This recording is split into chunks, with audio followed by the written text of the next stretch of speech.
Hi, David here from Lancaster Automart A2B. Here we've got quite an exciting one. It's a 2014 14 plate Peugeot 208 GTI, so it's 200 horsepower.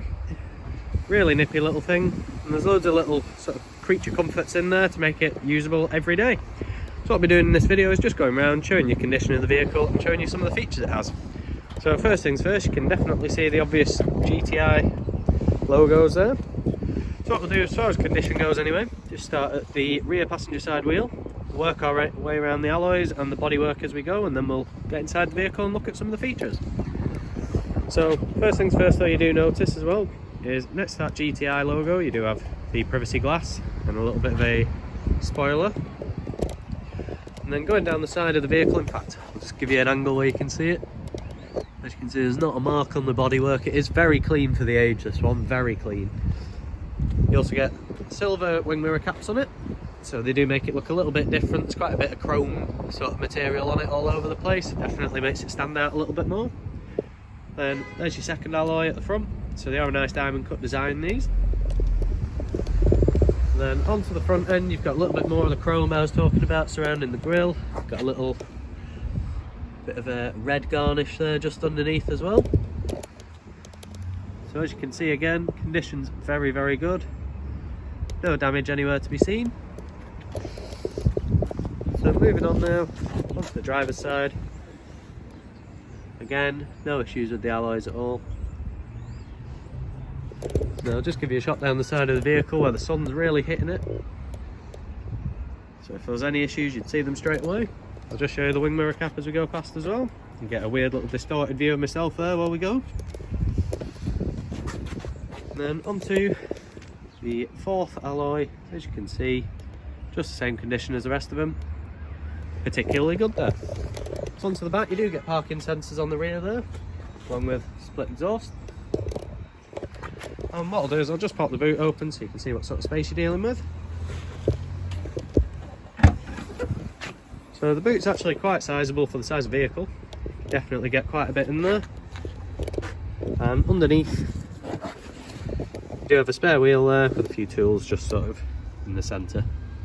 So the locking wheel nut, it's not there, it's just inside the vehicle.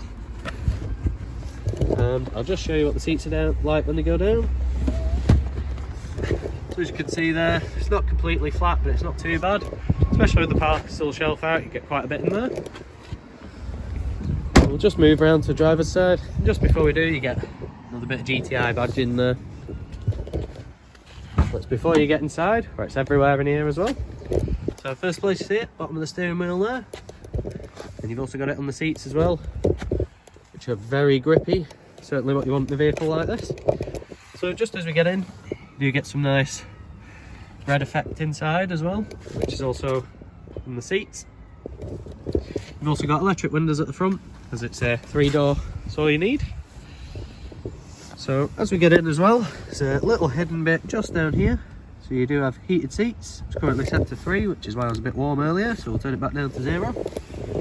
And then just on this little panel here, you've got your sort of traction stability control, your parking sensors, and then the car's alarm security system there. What I'll do as well, just pop the key out of my pocket, just show you the engine starts nice and smoothly, and I'll show you the mileage. There we go. It will tell us it's got low fuel, but we always make sure that there's fuel put in before there's ever a handover. And as you can see, the mileage there, 51,950, and there's the message I told you about.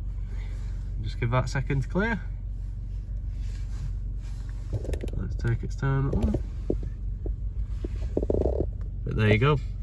So as you can see, the mileage is 51,000, so for the age of vehicle it's about roughly 20,000 less than you'd expect.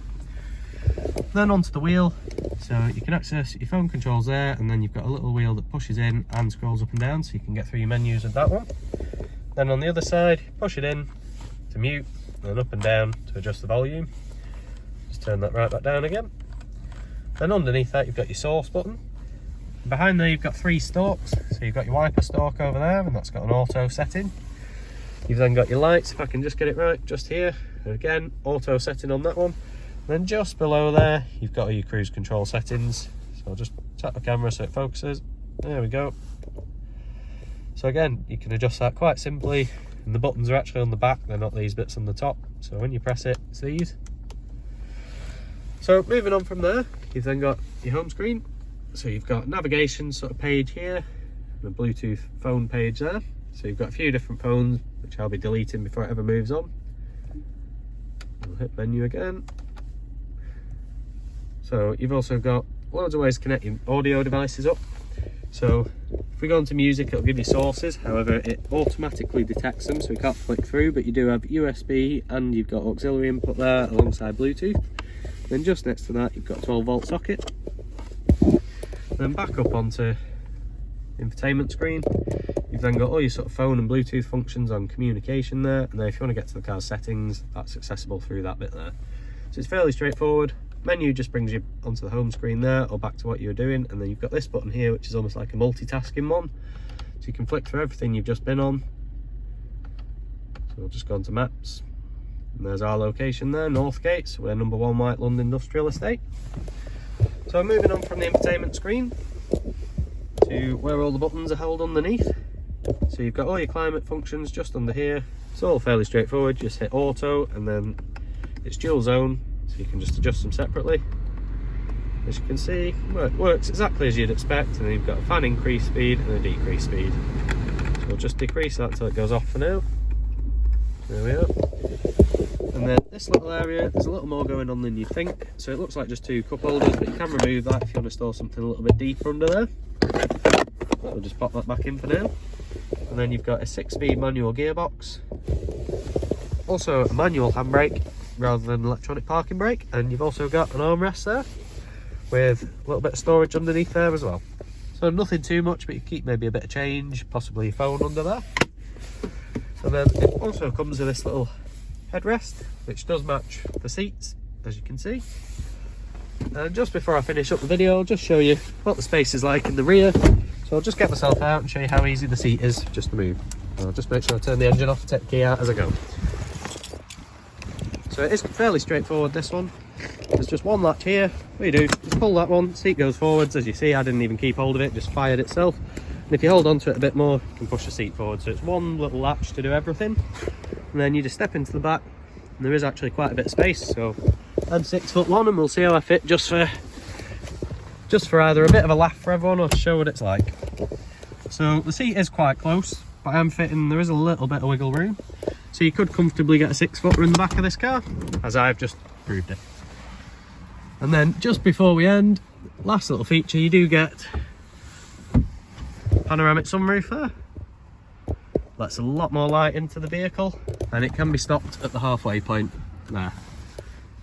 So it's got 2 little covers. As you can see, there's a little split. Great feature though. So if there's anything I've not covered in this video, or you'd like a little bit more information, don't hesitate to get in contact with us and we'll see what we can do to help.